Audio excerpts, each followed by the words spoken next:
नमस्कार, मैं हूं संजय शर्मा। आप देख रहे हैं 4 PM न्यूज नेटवर्क।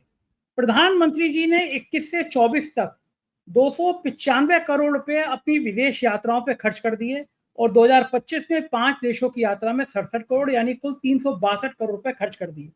बड़ा सवाल यह है कि इतनी विदेश यात्राओं से भारत को हासिल क्या हुआ। मैंने अभय दुबे जी से पूछा कि जिस देश में 80 करोड़ लोगों को 2 वक्त का राशन दिया जा रहा हो, उनके पास खाने पीने के पैसे नहीं है, वहां पे प्रधानमंत्री जी यात्राओं पे 362 करोड़ रुपए खर्च कर दे रहे हैं। और बदले में मिला क्या, जब पाकिस्तान के साथ झड़प हुई तो पूरी दुनिया पाकिस्तान के साथ खड़ी थी, हमारे साथ कोई नहीं खड़ा था, तो हमने हासिल क्या किया। बड़ी खबर यह भी है कि 2 लाख लोग इस साल 2024 में भारत की नागरिकता छोड़ चुके हैं। सारे अरबपति या करोड़पति हैं। और जब देश में इतना बढ़िया राम राज्य चल रहा है, आजादी का अमृत महोत्सव चल रहा है, अमृत काल चल रहा है, तो ये करोड़पति अरबपति देश को छोड़ के क्यों भाग रहे हैं। और बड़ी खबर यह भी है कि केंद्रीय विद्यालयों में एससी, एसटी, ओबीसी के 80 से 93% पद खाली पड़े हैं।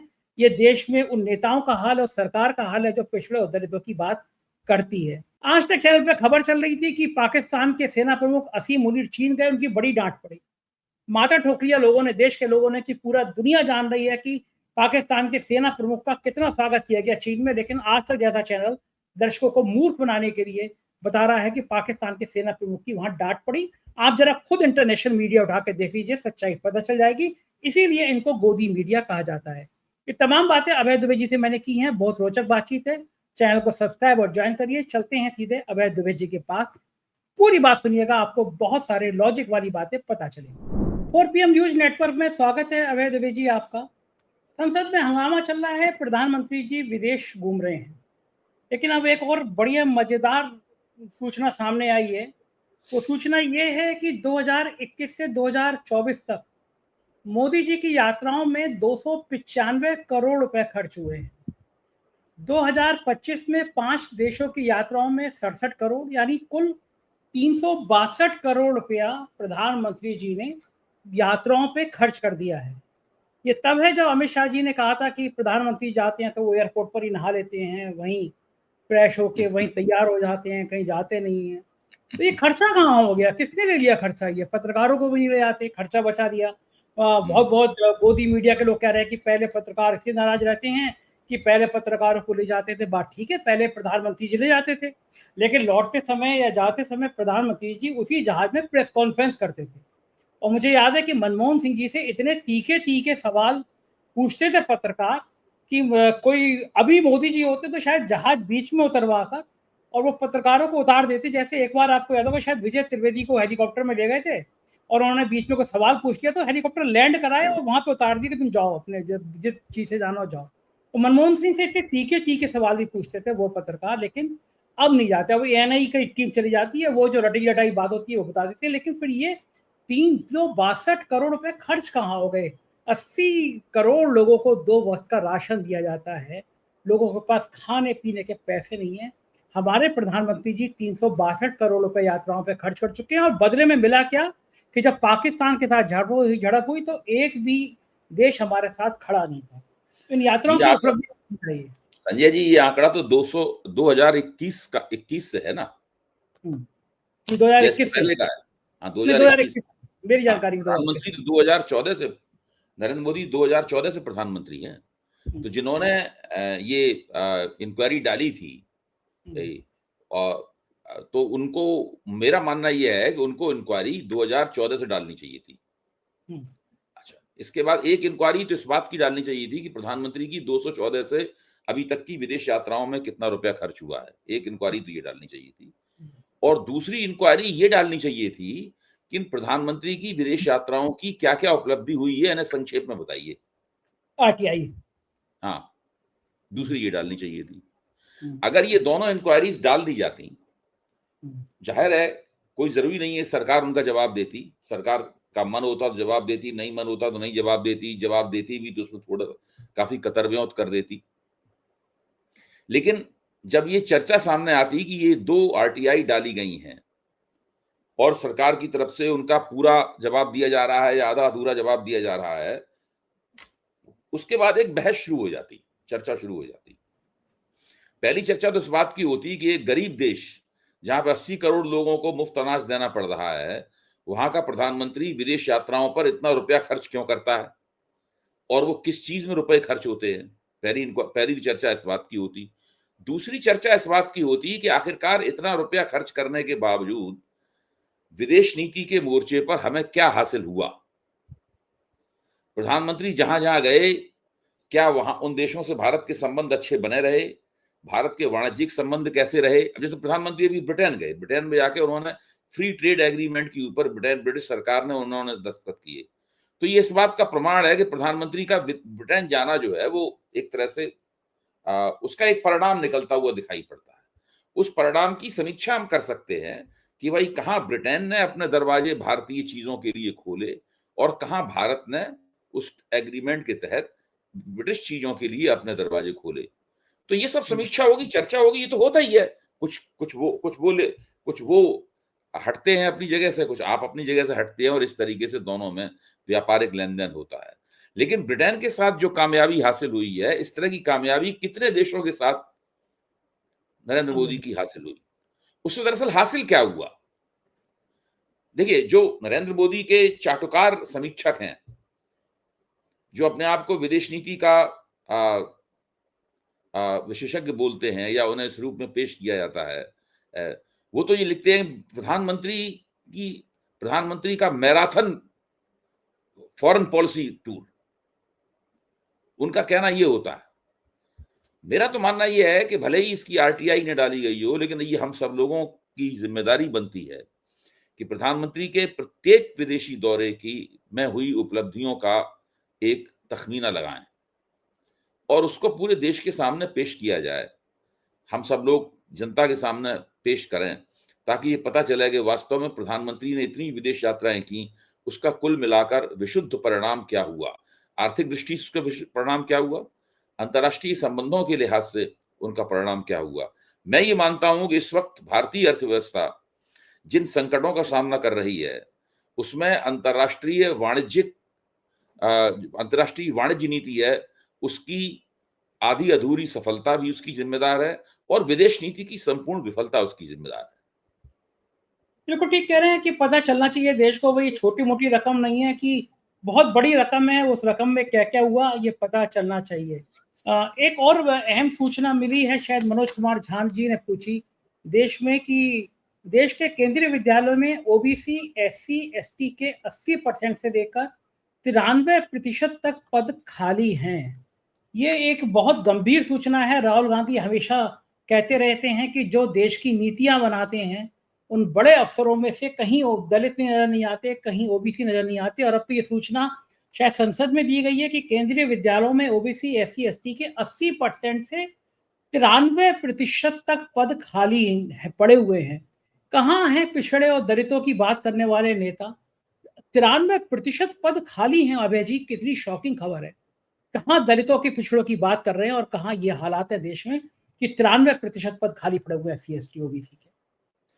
संजय जी, मैं बहुत लंबे अरसे से कह रहा हूं और मुझे पूरी अच्छी तरीके से याद है कि मैंने 4 पीएम के मंच पे भी ये बातें कही हैं और भी जहां कहीं मैं लिखता बोलता हूं वहां मैंने कहा है, जो सामाजिक न्याय का प्रश्न है, उस सामाजिक न्याय के सवाल को भारतीय जनता पार्टी के पिछले 11 साल के शासनकाल में उस प्रश्न के साथ सबसे बड़ा छल किया गया है। भारतीय जनता पार्टी देश के तमाम पिछड़े और दलित और आदिवासी समुदायों के पास ये आश्वासन लेके गई थी कि उनको वो राजनीति के अंदर एक लेवल प्लेइंग फील्ड देगी। इसका सीधा क्या मतलब था? अगर राजनीति के अंदर आप लेवल प्लेइंग फील्ड देंगे, इसका मतलब ये है कि आप जीवन के हर क्षेत्र में समान अवसर मुहैया कराएंगे उन्हें। उन्हें भी प्रगति और विकास के अवसर मिलेंगे। उन्हें विद्यालयों में और विश्वविद्यालयों में सब जगह दाखिले में प्राथमिकता प्राप्त होगी। नौकरियों में उनका जो कोटा है वो कोटा भरा जाएगा और भी जितने भी कल्याणकारी काम हो सकते हैं जो वो सारे के सारे किए जाएंगे। लेकिन अब आप इन आंकड़ों को देख सकते हैं। इन्हीं के साथ मैं फिर कह रहा हूं, एक अगर आरटीआई और डाली गई होती और वो आरटीआई ये होती कि ये जो एक खास तरह का कानून पास किया था मोदी सरकार ने, जिसमें कमजोर आय वर्ग के लोगों को आरक्षण दिया गया था। ध्यान है ना आपको, ये एक कानून पास किया गया था पास किया गया जिसमें, था। हाँ, ईडब्ल्यूएस कोटा इसको बोलते हैं, कोटा बोल रहा हूँ। इकोनॉमिकली वीकर सेक्शन कोटा बोलते हैं। इस ईडब्ल्यूएस कोटे में अधिकतम मेरा मानना है कि करीब 90 से लेके 95% लोग ऊंची जाति के होते हैं, जो कि ईडब्ल्यूएस का सर्टिफिकेट बनवा लाते हैं तिकड़म करके, और उसके आधार पर ये इंटरव्यूज में भाग लेते हैं। अगर आप ईडब्ल्यूएस हैं तो आपको ओबीसी के अंदर रिजर्वेशन नहीं मिलेगा, अगर आप ओबीसी हैं तो मतलब ये इस तरह है। तो जितनी भी ऊंची जात के लोग हैं वो सब ईडब्ल्यूएस कोटे में उनको नौकरियां प्राप्त होती हैं। अगर एक ये आरटीआई डाली जाए कि ईडब्ल्यूएस कोटे के कितनी जगह खाली हैं, मैं अभी से दे रहा हूं आपको, कोई जगह खाली नहीं मिलेगी। ईडब्ल्यूएस कोटा आपको पूरी तरीके से भरा हुआ मिलेगा। और ओबीसी ऐसा इसलिए ईडब्ल्यूएस कोटा बनाया इसीलिए गया है ताकि ऊंची जात के लोगों को पिछले दरवाजे से नौकरियां दे दी जाएं। अब वो जनरल कोटे में भी नौकरियां लेते ही हैं और ईडब्ल्यूएस कोटे में भी नौकरियां प्राप्त करते हैं। जी, आप कुछ कह रहे थे? मैं कह रहा था, अच्छा यही कारण है कि पिछड़े दलितों के पद खाली पड़े रहे, लेकिन ओबीएस जो ये कोटा है, इसको इस कोटे से तहत, ईडब्ल्यूएस कोटे के तहत ऊंची जाति के लोगों को एडजस्ट कर लिया जाए। बड़ा खराब है। ईडब्ल्यूएस वही ट्रिक है कि सामाजिक न्याय के नाम पर और गरीबी के नाम पर जो प्राथमिकता है वो ऊंची जातियों के लोगों को नौकरियों में पहुंचाने की है। इसीलिए ये कोटा गढ़ा गया है। इस कोटे का यही मतलब है। और इस चीज को दलित, ओबीसी और आदिवासी, इनके जो राजनीतिक रूप से सचेत लोग हैं, वो बहुत उन लोगों को उस बात का बुरा लगा था जबकि ईडब्ल्यूएस कोटा बनाया गया था, ये उसको संसद से पास कराया गया था। और यही जो जब राहुल गांधी संविधान की लाल किताब लेकर लोकसभा चुनाव के पहले घूमे थे और कहा था कि ये लोग संविधान को बदलने वाले हैं, तो जो कमजोर जातियों के लोग हैं उन लोगों को उन्होंने राहुल गांधी की इस बात पे यकीन किया। क्यों यकीन किया? क्योंकि वो देख रहे थे कि संविधान में परिवर्तन करके ही ईडब्ल्यूएस कोटा बनाया गया है। ईडब्ल्यूएस कोटा आरक्षण की नीति को कमजोर करने के लिए बनाया गया था। ईडब्ल्यूएस कोटा ये एक बहुत बड़ा उनके सामने ठोस सबूत था कि जब सरकार ईडब्ल्यूएस कोटा बना सकती है तो संविधान में कोई भी परिवर्तन करके आरक्षण की नीति को कमजोर कर सकती है। सही बात है।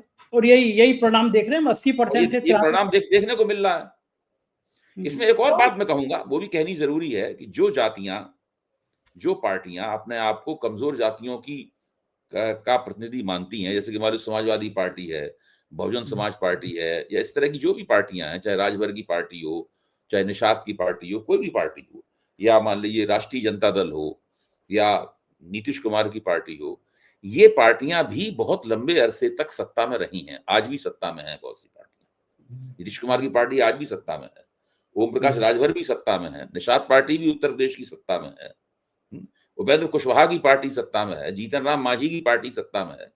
केवल सपा और बसपा सत्ता में नहीं है, बाकी पार्टियां सत्ता में हैं ही। ये लोग, अगर आप रिकॉर्ड देखेंगे तो आप पाएंगे कि इन पार्टियों के शासनकाल में भी ओबीसी, दलित और आदिवासियों का कोटा पूरा नहीं भरा जाता। इस बात की आलोचना मैं लंबे अरसे से करता आ रहा हूं। भाई ये लोग तो खुद ही इन पार्टियों के नेता और कार्यकर्ता तो उन्हीं सामाजिक वर्गों से आए हुए। तो इनको तो पहली प्राथमिकता देनी चाहिए थी कि भाई कम से कम हमारे शासनकाल में हम 100% कोटा उनका भर दें। वो कोटा भी नहीं भरा जाता। तो ये जो सामाजिक न्याय का सवाल जो है ना, ये वोट पाने के लिए तो बड़ा इसका इस्तेमाल होता है, और सबसे ज्यादा इसका जो विकृत इस्तेमाल करती है वो भारतीय जनता पार्टी करती है।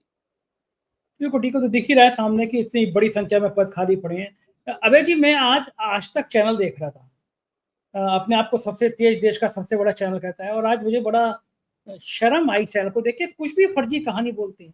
आज वो कहानी बोल रहे थे कि पाकिस्तान के सेना प्रमुख असीम मुनीर चीन में गए और चीन ने उनको बड़ी कस के फटकार लगाई कि ये सब नहीं चलेगा, ये सब नहीं होने वाला है, अब तुम सुधर जाओ।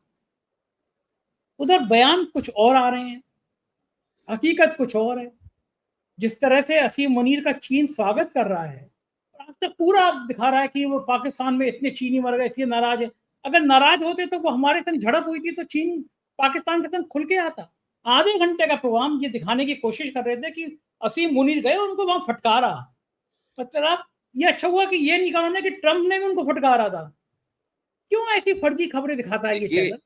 ये केवल जिस वक्त ऑपरेशन सिंदूर चल रहा था और वो 4 दिन की झड़प चल रही थी पाकिस्तान और भारत के बीच में, पाकिस्तान और चीन का सहयोग केवल उन 4 दिन तक सीमित नहीं था।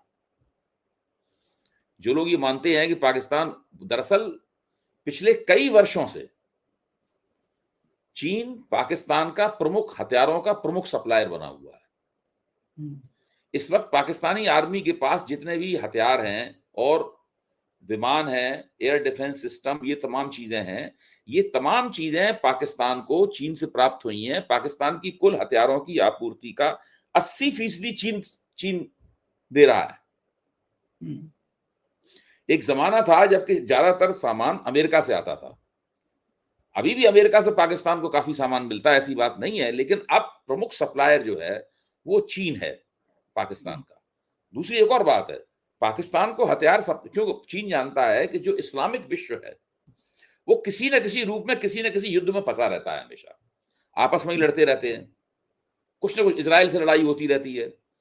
फिर बहुत सारे आतंकवादी संगठन हैं, वो बाकायदा फौज बन गई है, मतलब वो आतंकवादी संगठन स्लीपर सेल के रूप में ये बाकायदा मिलिशिया है, मतलब वो बाकायदा मिलिट्री फॉर्मेशन में चले गए हैं वो आतंकवादी संगठन। जैसे कि मान लीजिए हमास है, हिजबुल्लाह है, ये सारे तो आतंकवादी संगठन, बाकायदा फौजें हैं ना एक तरह की, ये तो फौजें, आतंकवादियों की सेनाएं हैं, उनको बाकायदा ट्रेनिंग मिलती है, उसी तरह के बड़े बड़े मिलिट्री ग्रेड के हथियार होते हैं उनके पास।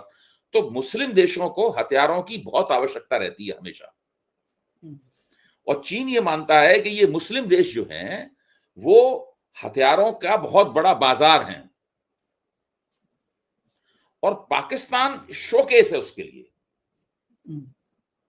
और ऑपरेशन सिंदूर में तो चीन ने पाकिस्तान को दिए हुए हथियारों का एक तरह से परीक्षण किया, जैसे एटम बम का परीक्षण भारत ने पोखरण के मैदान में किया था, उसी तरीके से ऑपरेशन सिंदूर के दौरान चीन ने अपने हथियारों का और अपने एयर डिफेंस सिस्टम्स वगैरह का परीक्षण किया सारी दुनिया के सामने, ताकि चीन उसको दिखा सके कि हम केवल हथियार बनाते ही नहीं है, हमारे हथियारों को जब व्यवहारिक रूप से युद्ध की परिस्थिति में इस्तेमाल किया जाएगा तो वो बड़े कामयाब निकलेंगे। और चीन इस काम में सफल रहा। पाकिस्तान से ऑपरेशन सिंदूर के बाद उसके संबंध और प्रगाढ़ हो गए। तो ये जो आज तक जो बखान चल रहा था कि चीन के वो फटकारा, ये कौन यकीन करता है उनकी इस बातों पे? क्या आप समझते हैं कि हिंदुस्तान के जो प्रबुद्ध दर्शक हैं, टीवी, आप तो सब देखिए, टीवी से लोग क्यों हट रहे हैं? इसीलिए लोग टीवी से हट रहे हैं। सोशल मीडिया की तरफ लोग क्यों जा रहे हैं?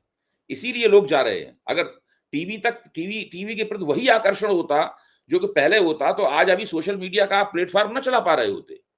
सही बात है, सब टीवी देख रहे होते। बहुत कम होते लोग आपके साथ में। हाँ, ठीक बात है। अब तो उनसे दुगने हैं। इतना उछाल नहीं मिलता उनको।